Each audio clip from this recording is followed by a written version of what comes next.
Yo. So, as you can tell, it's supposed to be a Halloween video, but it was delayed because of the clips of the movie got corrupted. So I had to just redo the whole thing, and it took way longer than it should. But it's here now. This is part 1, and part 2 will be coming out soon. As soon as I get it finished. Okay. Bye. Hello everybody and happy Halloween! I know that I'm cutting it a bit close here, but I got distracted, okay? And I don't really have to tell you what I'm reviewing because you probably read the title. Today I'm reviewing Scooby-Doo on Zombie Island. Considering it's Halloween, it's a spooky movie. Well, not really spooky, but whatever. So, it's kind of an older movie. I remember watching it as a kid and being kind of scared of it, but in all fairness, I was easily frightened by everything. Still kinda am, but anyway, let's talk about the movie. So the movie starts off in familiar territory for this series. It's a rainy night at an old creepy castle, and the gang is hunting down a spook. Fuck it, I'm gonna say spook, I don't care.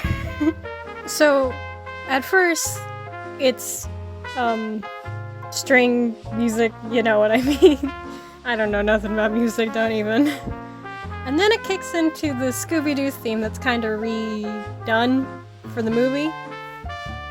And they're doing the whole running around, Scooby and Shaggy running around being chased by a monster, which is par for the course when it comes to this.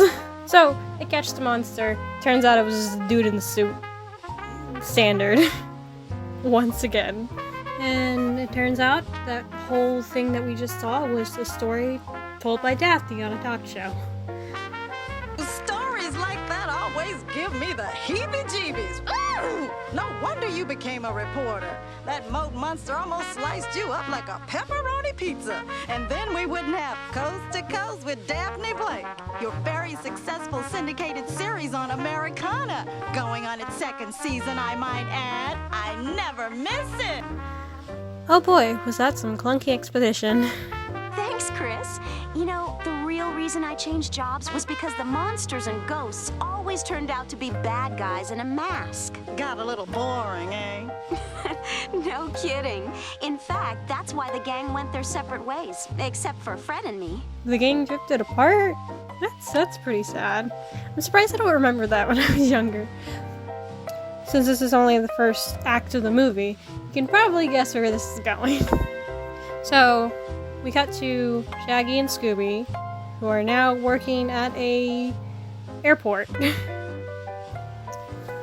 So, this movie was made, or at least it came out, in 1998, so this is before, you know. It's just weird, I thought like, before 9/11 anything can just be put on a plane, but I guess not. Alright, we're learning things.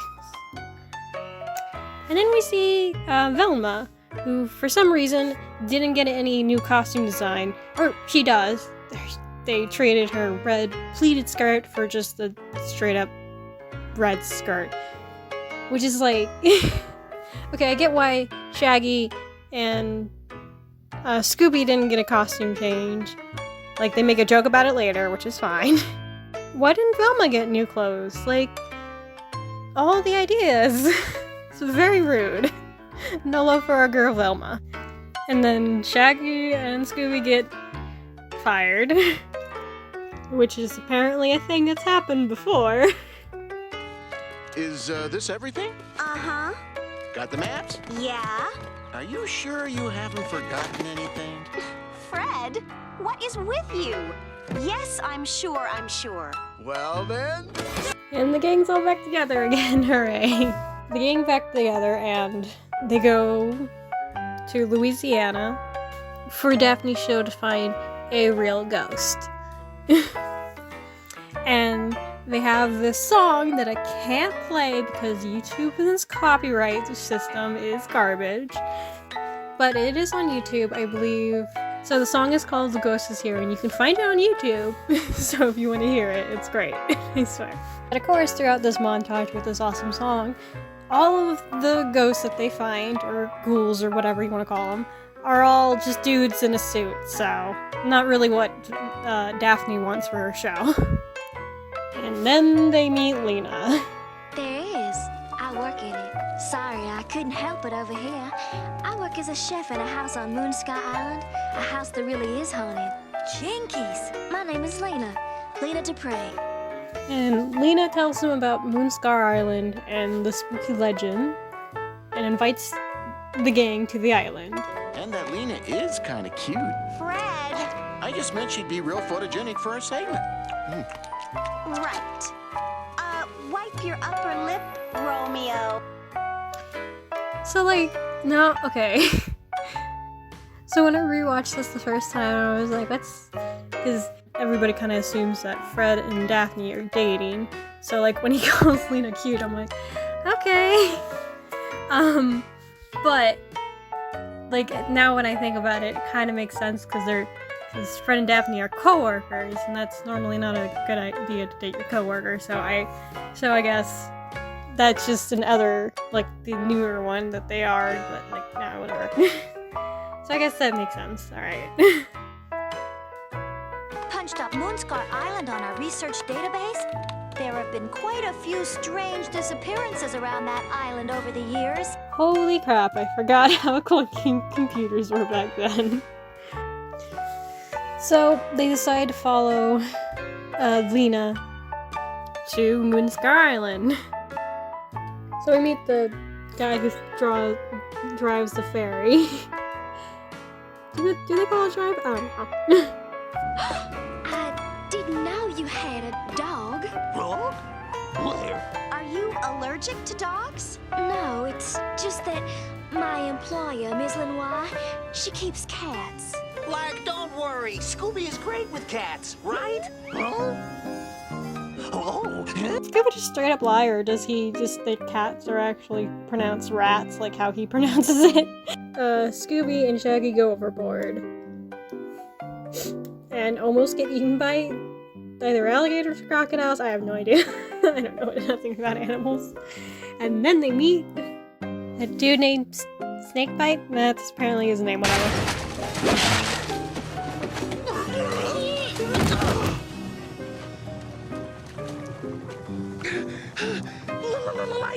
Thanks, mister. Should've let the gators eat you. I can't stand tourists. Okay. Then why'd you save them? Like, that's a really weird reaction to somebody thanking you. Like, okay, when I first saw this character, so I figured he was gonna be a red herring for later. Because he's kind of like, you know, he's mean and suspicious, kinda. So I figured in the later in the movie, he will show up again and save the gang from something. That doesn't happen. So he just kind of disappears after this bit. I don't even know why he's even here. I guess for comedy relief? I don't know. And after a long ferry ride, they eventually make it to the island. They see the big house, and then Scooby sees the cats and starts doing what dogs do. Scooby, leave them alone! Okay, so in this universe, can animals kind of, like, mimic human speech? Like, what's going on here? And then Scooby literally runs into Miss Minois, which is the lady who owns the big old house. It's almost In my family for generations. It was a pepper plantation. Some of the hottest peppers in Louisiana grow on this island. Oh boy. Plantation, you say? In the South, you say? Oh no. So despite Scooby chasing Miss Minois' cats around and running her over, I mean, Scooby is like a Great Dane, so that's a really big dog. she's all like chill about letting them wander around her big spacious house, which is, I don't know, kind of suspicious. But I guess like the comment about her house being pretty was just enough to grease her. Sorry about all the damage, Lena. Oh, don't worry. Bo will take care of it. Bo? Our new gardener. I'll take care of Gardner. So he could hear that from way over there. Anyways, that was the introduction to the gardener, who's rightfully kind of mad that everything that he just worked on got shattered. So Shaggy and Scooby do what they do, which is eat, and then something supernatural happens. A ghost decides to just carve up the kitchen wall for some damn reason. It's like, I don't know why they had to carve it on the wall. They could have just left a little sticky note, get out, but I don't know. I'm not a ghost. I'm not gonna tell a ghost what to do. We've been levitated before, and there's always a magnet or wire somewhere. No wires here, Fred.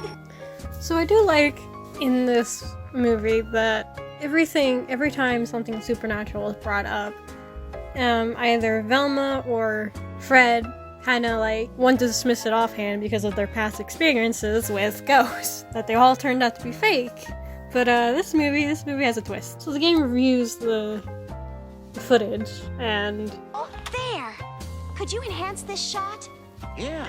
not sure that's how that works, but they go off, I guess. And then they see the ghost. So Simone, the lady who owns the joint, pulls out a book and shows that ghost is in fact the ghost of the pirate guy. So obviously, because a real ghost is what they're looking for, they decide to stay. And despite the possibility of the ghost, Shaggy and Scooby decide to just go have a picnic on their own. And Velma makes the wall worse. Parts of this house are quite old. Pieces of the pirate ship could have been used in the construction. Morgan Moonscar was rumored to have buried treasure on the island, though it was never found. Treasure? Aha! I knew it! It's some guy disguised as a pirate ghost trying to scare everyone off the island. Well, that's normally a reason somebody will dress up and try to scare away people, apparently. At least in this universe logic. And we cut over to Scooby and Shaggy having their picnic, where cats fuck with them some more. And they're chased out into the woodsy part of the island. Then they fall into a grave, which is great. And it's like, it's also kind of random. This hole in the ground where there's like there's no other holes, so it's like, what are you digging for? Or I'm like, it's explained later. But anyway, so then they find a skeleton arm, and then a bunch of green stuff just starts swirling around them, which, swamp gas, I guess? I don't know.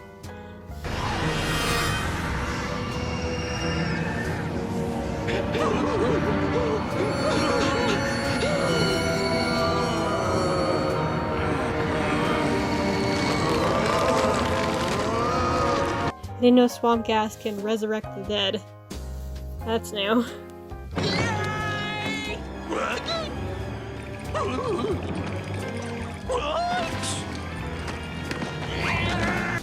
Okay, a few minutes ago they were struggling to get out of there, but now that there's a zombie man with a sword trying to kill them, they can get out. Which actually makes perfect sense, never mind. So they run to Bo, and even though the zombie guy was like right behind them, he's just gone. What's going on, guys? We could hear you. Okay, like a few shots ago, the house was directly behind Bo. Why were all of them just hanging out in the bushes?